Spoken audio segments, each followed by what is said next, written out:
一把剪刀，一张纸，一个村子，变化无穷，16刀搞定。14、15、16，自己创造出来，觉得很漂亮啊，欣赏啊，独乐乐，好像自己说做一件不可能的事啊，人家做不到的事，我可以做得出来，这很高兴啊。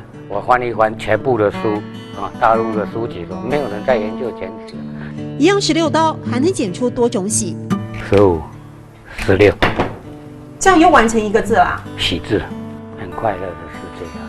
我自己剪的，夜深人静也可以剪，白天什么想到高兴就整天就拿来就剪。年轻人都不愿意做这些，因为做这个东西是很无聊的啦。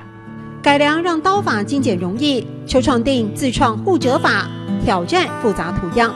这个最难了，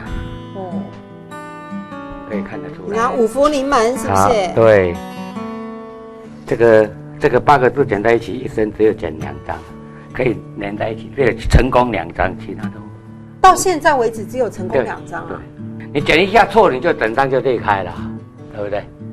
对，而且因为你这里面有好多对，细心中有爱有心有谊啊，字中有志啊，复杂在这里啊。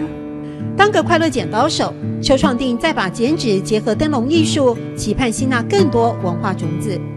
所以剪好的字，我们也可以进一步把它结合在灯笼上面，对不对？所以它起来就会很漂亮啊。所以后告毛好玩吗？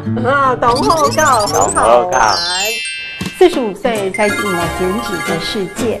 邱创定老师在60岁这一年，他说：“不是要继续，而是正要开始。”就是这样的冲劲，所以他能够克服别人做不了的困难。后告某，懂后告；后告某，懂后告。